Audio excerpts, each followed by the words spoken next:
देवहितैर्यदायुः स्वस्ति न इन्द्रो वृद्धश्रवाः स्वस्ति नः पूषा विश्ववेदाः स्वस्ति नस्तार्क्ष्यो अरिष्टनेमिः स्वस्ति नो बृहस्पतिर्दधातु ॐ शान्ति शान्ति शान्तिः।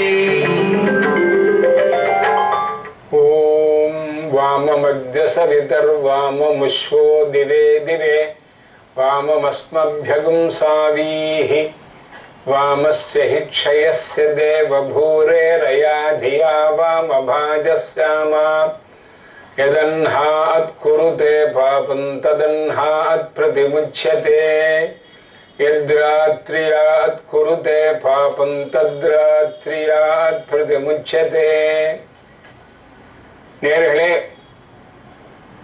தீபாவளி கொண்டாடி நாம் எல்லாம் உள்ளிருளாகிற தீய எண்ணங்களை விலக்கி நல்ல எண்ணங்களாகிற வெளிச்சத்தை அடையும் தீபாவளி கொண்டாடிய பிறகு வேதச்சுவையில் இன்று நம்முடைய வினை பயன்கள் எவ்வாறு ஏற்படுகின்றன, நாம் எப்பொழுதும் இன்பத்தையே விரும்ப வேண்டுமேயானால் நற்செயலையே செய்ய வேண்டும் என்றதான ஒரு நீதியை மிக அழகாக வேதமந்திரம் பிரார்த்தனை செய்கிறது. வாம மத்திய சவிதா.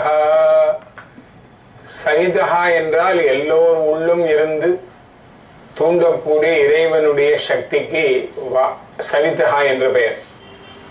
வாமம் என்றால் நாம் அடைய வேண்டிய நற்பயன்கள் எல்லாவற்றிற்கும் பொதுவான சொல்.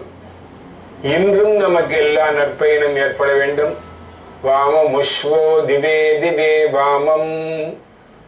இன்று மட்டும் இருந்தால் போதாது, இது தொடர்ந்து என்றென்றும் வர வேண்டும். நாளை மறுநாள் முன்னும் வருடக்கணக்காக வர வேண்டும். வாமம் அஸ்மபியகும் சாவீஹி. அப்படி நமக்கு நற்பயன்களே ஏற்பட வேண்டுமேனால் நாம் என்ன செய்ய வேண்டும்? எந்த ஒரு செயலும் அதன் பயனாக மாறுகின்றது என்பது எல்லோரும் ஒத்துக்கொண்ட விஷயம். ஒரு பந்தை நாம் செவித்து அடித்தோமேயானால் எவ்வளவு வேகமாக அடிக்கின்றோமோ அவ்வளவு வேகமாக திரும்பி வருகிறது. அருமையாக மகாநாராயண உபனிஷத்தில் இது சொல்லப்படுகிறது. யதன்ஹாத் குருதே பாபம் ததன்ஹாத் பிரதிமுச்யதே. நாம் மற்றவருக்கு தெரியாமல் தீமை செய்தோமேயானால் அது பிறகு ஒரு நாள் நம்மிடமே பன்மடங்காக தீமையாக விளைகின்றது. எந்த விதை விதைக்கிறோமோ அப்படிப்பட்டதான விளைவு ஏற்படும் என்பது உலக இயல்பல்லவா? திருவள்ளுவர் இந்த வேதத்தின் கருத்துக்களை எல்லாம் சுருக்கமாக திருக்குறளில் கூறும் பொழுது இதையே சொல்கின்றார். இளன் என்று பிறன்கேடு செய்யற்க செய்யின் இளனாவன் மற்றும் பெயர்த்து. நாம தான் ரொம்ப கஷ்டப்பட்டு இருக்கோமே, இனிமே என்ன கஷ்டம் வர போறது அப்படிங்கிறதா நினைச்சு தீமையை மறுபடியும் யாருக்கும் செய்யக்கூடாது. ஏனென்றால் தீமை செய்தால் பன்மடங்காக செய்தவனுக்கு விளைகிறது என்ற அந்த கருத்து. தீமை என்பது மற்றவர்களுக்கு மனதினால் கெடுதலை நினைப்பது, சொல்லினால் சொல்வது, செயலினாலும் கெடுதல் செய்வது. மூன்று விதமாக இருக்கின்றது. காயேன வாச்சா மனசா. மூன்று விதமான செயல்களிலும் நாம் ஓரளவுக்கு தூய்மையை அடைய வேண்டும் என்பதுதான் எல்லா இலக்கியங்களுடைய முக்கியமான கருத்து.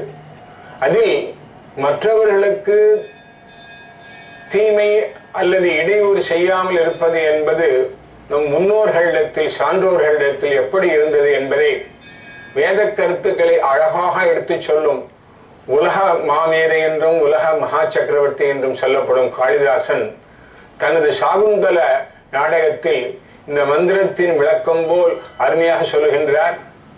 சகுந்தலையை காதலினால் மணந்து துஷ்யந்தன் சென்று விடுகிறான், சாபத்தினால் மறந்து விடுகின்றான்.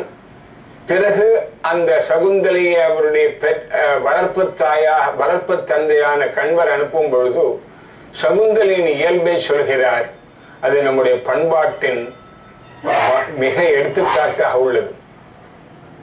पातुं न प्रथमं व्यवस्यति जलं युष्मा स्वपीतेषु या நாதத்தே பிரியமண்டனாபி பவதாம் ஸ்நேஹேன யா பல்லவம் ஆத்யேவ குசும பிரசூதி சமயே யஸ்யா பவத்யுத்சவஹ சேயம் யாதி சகுந்தலா பதிகிரகம் சர்வைரனுஜாயதாம்.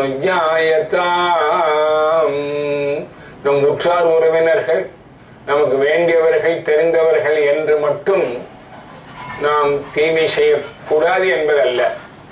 நம் வீட்டின் அருகில் உள்ள செடி கொடிகளில் கூட நமக்கு அன்பு வேண்டும். செடி கொடிகளுக்கு ஏதேனும் ஆபத்து வந்தாலும் நமக்கு ஏற்பட்டது போல் வருந்த வேண்டும் என்பதை சகுந்தலை காட்டிக் கொண்டிருந்தார். பாதும் ந பிரதமும் யவஸ்யதி ஜலம்.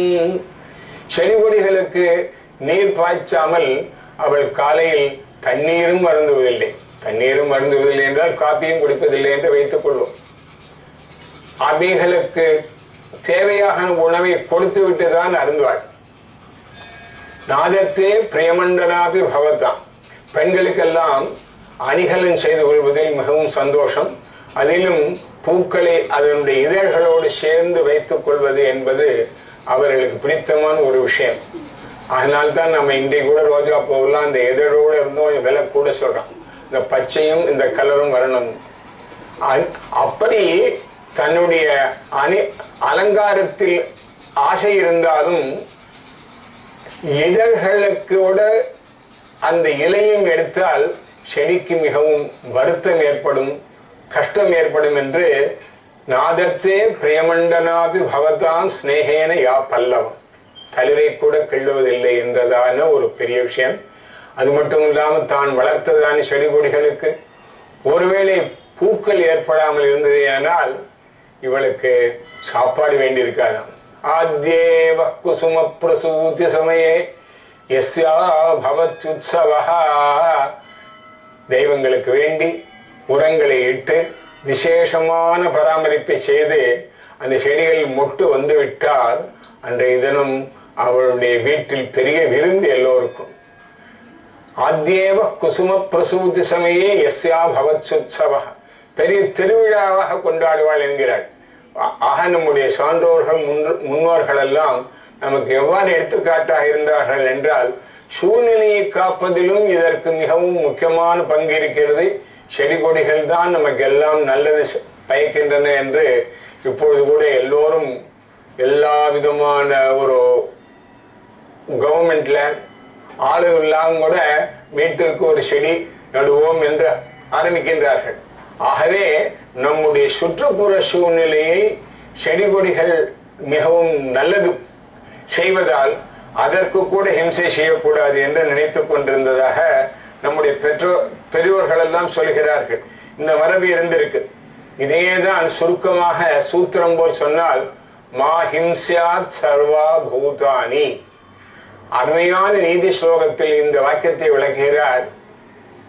சக்ஷுபூதம் யசேத் பாதம் வஸ்திரபூதம் ஜலம் பிபேத் சத்யபூதாம் வதேத்வாச்சம் மனப்பூதம் சமாச்சரேத். ஒருவன் நடந்து செல்லும் பொழுது நன்கு கவனித்து கண்ணால் பார்த்து அங்கு ஏதேனும் பூச்சி பொட்டுகள் எறும்புகள் இல்லாமல் இருக்கிறதா என்று கண்ணினால் புனிதமாக்கப்பட்ட தரையில் காலை வை. தெரியாமல் பல ஜந்துக்கள் இறந்து விடலாம் என்றதான ஒரு கருத்து. சக்ஷுபூதம் யசேத் பாதம். அதற்கு உதாரணமாக வஸ்திரபூதம் ஜலம் பிபேத். தண்ணீரை நம்முடைய துணிகளால் வடிகட்டி காட்சி என்பது அதற்குள்ளேயே கிடைக்கிறது. வடிகட்டி ஜலத்தை குடிக்க வேண்டும். ஏனென்றால் நமக்கு உடல் ஆரோக்கியத்திற்கு அது மிகவும் நல்லது. மூன்றாவது சத்யபூதாம் வதேத் வாச்சம். நம் பேச்சானது வாய்மையினால் புனிதமாக இருக்க வேண்டும் என்பதை காட்டுகிறார். வாய்மையை பற்றி பிறகு பார்ப்போம். மனப்பூதம் சமாச்சரேத். மற்றவர்களிடம் நாம் ஒன்றி பழகும் பொழுது மனம் திறந்து மனதில் ஒன்று வைத்து கபடமாக பேசாமல் வாழ வேண்டும் என்றதான விஷயத்தை வேதமானது நஹிம்ஸ்யாத் சர்வா பூதானி என்றும் தச்சயோராவ்ரணீமஹே என்ற மந்திரத்தில் சன்னோ அஸ்து த்விபதே சஞ்சதுஷ்பதே.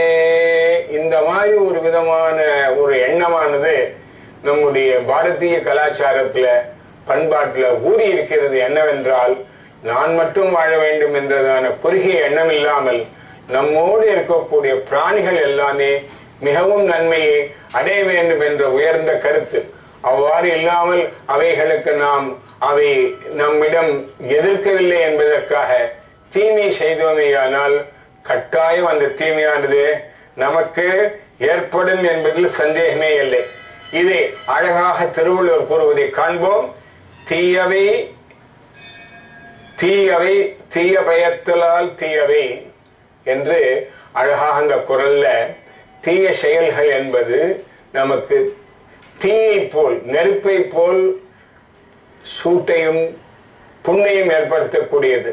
எனவேதான் அதை நாம் ஒரு நாளும் மறந்தும் செய்யாமல் இருக்க வேண்டும். தீயவை தீய பயத்தலால் தீயவை தீயினும் அஞ்சப்படும். எனவே நெருப்பை கண்டு நாம் எவ்வாறு அஞ்சுகிறோமோ பயப்படுகிறோமோ அதுபோல் தீய செயல்களிலிருந்து விலகி, அந்த தீய செயல் என்பது மனதினாலும் கூடாது, சொல்லினாலும் இல்லாமல் இருக்க வேண்டும், செயலில் கட்டாயமாக இல்லாமல் இருக்க வேண்டும் என்றதான உயர்ந்த கருத்தை நன்றாக சொல்கிறார்கள். இதை நாம் எப்பொழுதும் நன்கு உணர வேண்டும். அதுபோல் நம்முடைய சுற்றுப்புற சூழ்நிலைகளில் நன்மை பயக்கக்கூடியதான தாவரங்கள்ல தர்பை என்பதை வேதம் அழகாக சொல்லுகிறது. தர்பை என்பதை நாம் ஏதோ சாதாரணமாக சில சடங்குகளுக்கு மட்டும் உபயோகிக்கின்றோம். அதற்கு பவித்ரம்பை தர்பாக, அதனுடைய சிக்னிபிகன்ஸை பற்றி வேதம் அழகாக சொல்ல ஆரம்பிக்கிறது.